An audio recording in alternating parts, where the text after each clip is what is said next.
తెలుగుదేశం పార్టీకి బీసీలు ఎల్లవేళలా అండగా ఉంటారని central MLA bonda Uma, TDP యువ నాయకులు గంటా రవితేజ అన్నారు.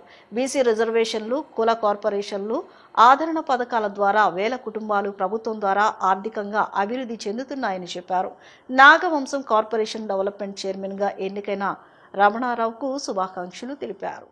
Andhra Pradesh Nagavamsam corporation development chairman మరియు డైరెక్టర్ల ప్రమాణ స్వీకార కార్యక్రమం గొల్లపూడి బీసీ భవన్లో నిర్వహించారు. ఈ కార్యక్రమానికి సెంట్రల్ ఎమ్మెల్యే బొండా ఉమామహేశ్వరరావు, టీడీపీ యువ నాయకులు గంటా శ్రీనివాస్ కుమారుడు గంటా రవితేజ ముఖ్య అతిథులుగా హాజరయ్యారు.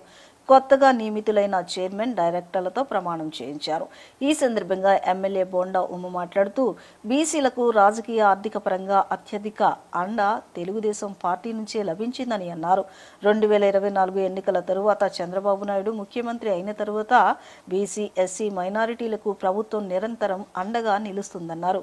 బీసీ రిజర్వేషన్లు, కుల కార్పొరేషన్లు, ఆదరణ పథకాల ద్వారా వేల కుటుంబాలు ఆర్థికంగా అభివృద్ధి పొందాయని గుర్తు చేశారు. పేద బీసీ కుటుంబాలకు సబ్సిడీ రుణాలు, సంక్షేమ పథకాలు మరింత బలపడేలా కృషి చేస్తున్నామని తెలిపారు. టీడీపీ యువనేత గంటా రవితేజ మాట్లాడుతూ టీడీపీ అంటే బీసీ, బీసీ అంటే టీడీపీ అని అన్నారు. విశాఖపట్నం జిల్లాకు 5 పోస్టుల్లో 3 పోస్టులు భీమిలి నియోజకవర్గానికి రావడం సంతోషకరమని వివరించారు. తమ నియోజకవర్గం తరపున CM Chandrababu, deputy CM Pavan కళ్యాణ్కు ధన్యవాదాలు తెలిపారు. చైర్మన్ ఎరుబోతి రమణారావు మాట్లాడుతూ ఈ బాధ్యత కల్పించినందుకు ముఖ్యమంత్రి చంద్రబాబు, లోకేష్, పవన్ కళ్యాణ్, కేంద్ర రాష్ట్ర కూటమి నాయకులకు ధన్యవాదాలు తెలిపారు. చైర్మన్ పదవి ప్రతిష్ట కోసం కాదని సామాజిక వర్గ అభివృద్ధి కోసం పనిచేయడమే తన ధ్యేయమన్నారు. ఉత్తరాంధ్ర, ఎన్టీఆర్, కృష్ణా, గోదావరి జిల్లాల్లో ఆర్థిక బలహీన వర్గాలను ఆదుకునేందుకు ప్రభుత్వంతో సమన్వయం చేస్తామని చెప్పారు. విజయవాడ, విశాఖపట్నం, శ్రీకాకుళం, విజయనగరం నగరాల్లో నాగవంశ కళ్యాణ మండపాల నిర్మాణానికి కృషి చేస్తామని ప్రకటించారు. రాబోయే ఆదరణ 3 పథకం ద్వారా రుణాలు, సబ్సిడీ రుణాలు మరింత మంది చేరేలా చర్యలు తీసుకుంటామని తెలిపారు. విదేశీ విద్య అవకాశం కోసం కూడా నాగవంశ వర్గానికి అండగా ఉంటామని చెప్పారు. పూర్వ వైభోగం మళ్ళా రావటం జరిగింది.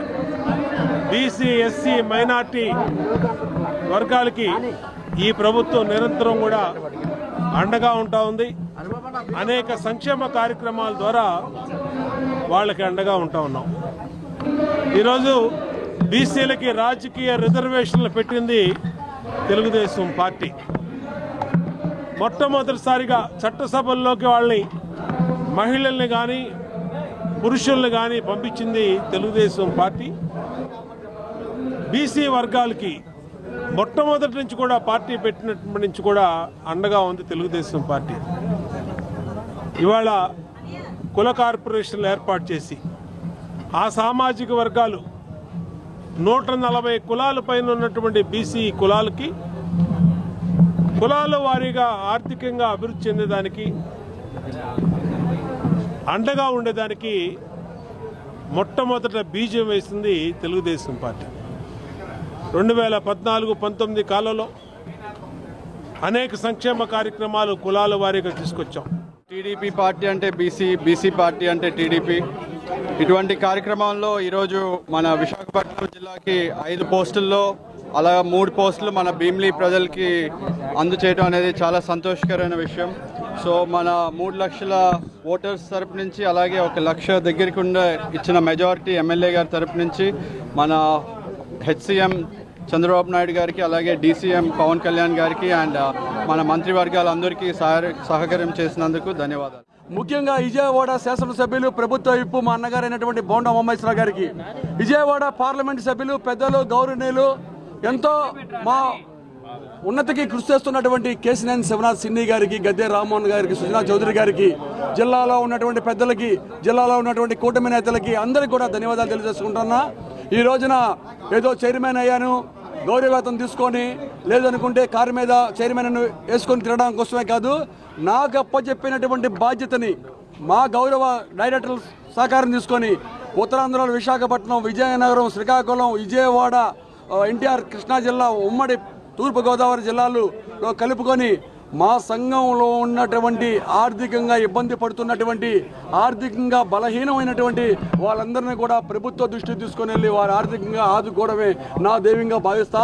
నాకు ప్రతి నిమిషం కూడా ఈ సంఘ అభివృద్ధి కోసం అలానే పార్టీ అభివృద్ధి కోసం నిరంతరం పనిచేస్తానని, పార్టీ లైన్ ఇచ్చినటువంటి గీతకి లోబడి పనిచేస్తానని చెప్పేసి, అలానే నా ఒక్క జాతికే కాకుండా నా చుట్టూ ఉన్నటువంటి అన్ని వర్గాలను కలుపుకొని పోయి విజయవాడలో ఒక కమ్యూనిటీ నిర్మాణం చేస్తా ఉన్నాం.